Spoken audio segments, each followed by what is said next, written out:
महाराज उत्तानपाद आए हैं। उत्तानपाद, सुरुचि और ध्रुव ये वहां गए हैं जहां पर सुनीत रह रही थी खेतों पे।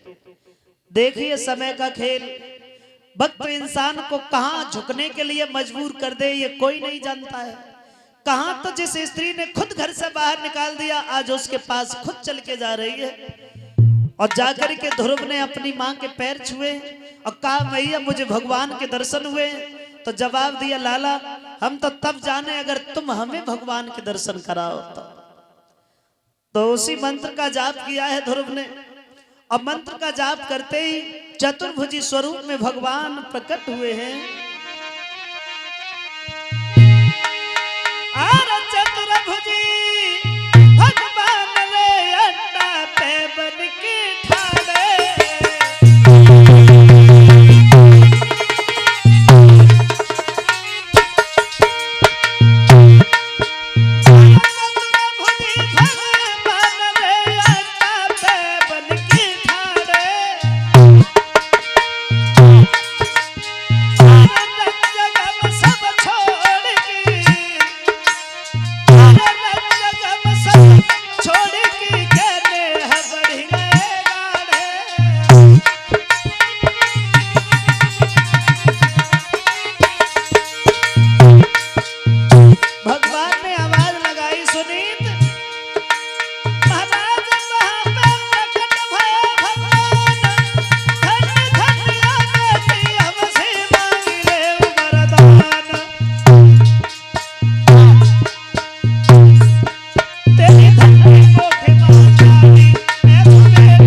सुनीत हमसे कोई वरदान मांगो, हम तुम्हारे पुत्र की भक्ति से बड़े प्रसन्न हैं।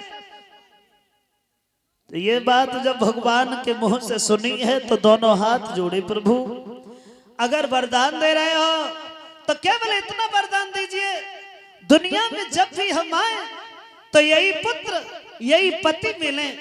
हर जन्म में जरूरी नहीं है कि सौत मिले और अगर मिलने का नंबर आए तो यही सुरुचि बहन मिले। आधुनिक स्त्री होती तो पुत्र और पति तो मांग लेती, लेकिन जो जरूर कह देती जो हमारी सौत बैठी ताकि नाक काट दे। जब नकटी ने हमें बड़े दुख दे। बोली है सुनीत धर के जब जब देह रे प्रभु जी दुनिया में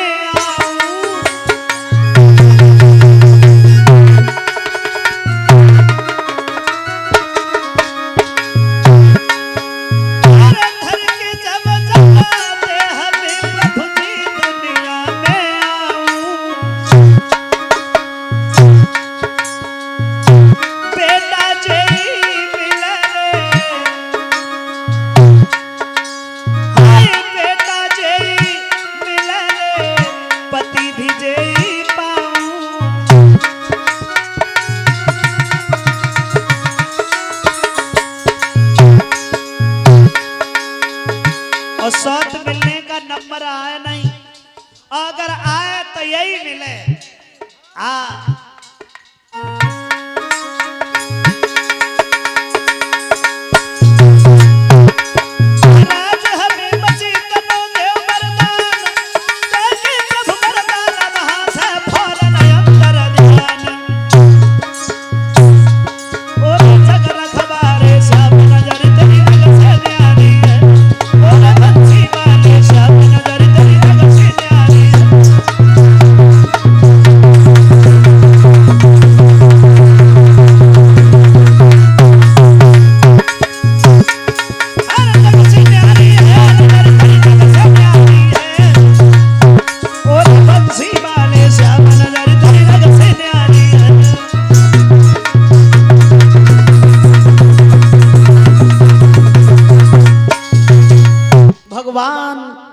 वरदान देने के बाद और उसी समय अंतर ध्यान वहां से हुए हैं।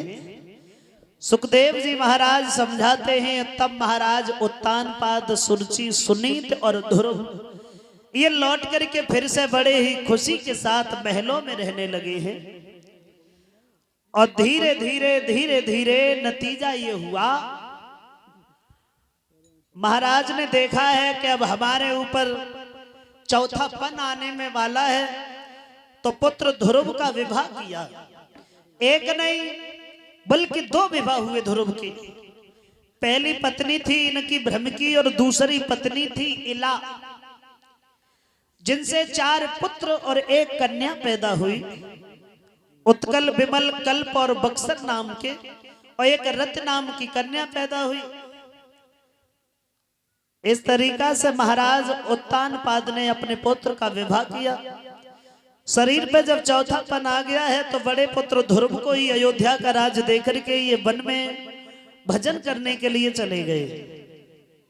भजन क्या होता है? भजन, भजन का मतलब क्या है? भजन का अर्थ क्या है? तो कभी तो ये कहते हैं कि भजन का अर्थ कहीं अलग से नहीं होता है। भजन का अर्थ भजन से ही होता है। भजन भजन, यानी जहां भी हो अपने स्थान पर डटे रहना ही एक भजन है, एक तपस्या है। मन को इधर उधर मत भटकाओ, मन को इधर उधर न भटकाना ही एक भजन है, एक तपस्या है। और हमारे देश के बिना पढ़े लिखे संत कबीर दास जी भी कहते हैं कि भजन क्या है?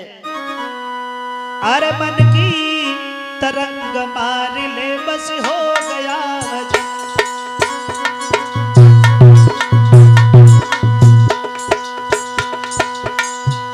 मन की तरंग मार ले बस हो गया भजन। आदत बुरी सुधार ले बस हो गया भजन।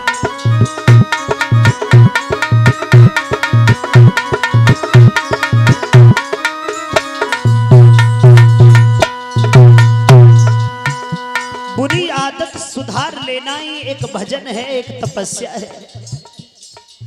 और किसी की कोई कमी बता दो तो लोग नाराज हो जाते हैं आजकल तो। लेकिन कभी ये लिखते हैं, निंदक नियरे राखिए आगन कुटी छबाए। बिन पानी साबुन बिना निर्मल होत स्वभाव। तुम्हारे अंदर कोई कमी है, कोई गलती है, अगर कोई सामने वाला बता रहा है तो ये अच्छी बात है। इससे ये अवसर मिलता है कि आप अपनी उस भूल को, उस कमी को सुधार सकते हो। और अगर कोई कमी किसी में बता दे तो लोग नाराज हो जाते हैं। तो मेरा मतलब है, मन को इधर उधर न भटकाना ही तपस्या है, भजन है। हर प्राणी को एक बात सोचनी चाहिए, मैं कौन हूं, कहां से आया, कौन है लाया, किसने हमें संसार में ला करके बसाया।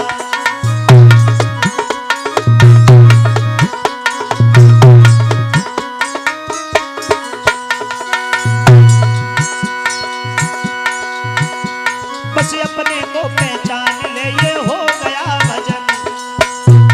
आदत बुरी सुधार ले, बस हो गया भजन।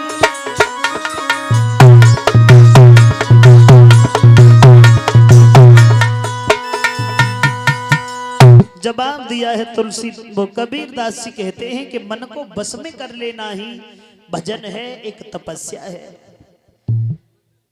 तो महाराज उत्तानपाद दोनों पत्नियों के साथ में ये भजन करने के लिए चले गए। तब ध्रुव राजा हुए।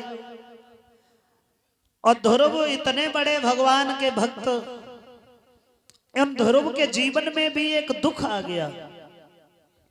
क्या दुख आ गया भाई? इतने बड़े भगवान के भक्त थे ध्रुव, भक्तों के जीवन में भी दुख, तो दुख तो आते हैं।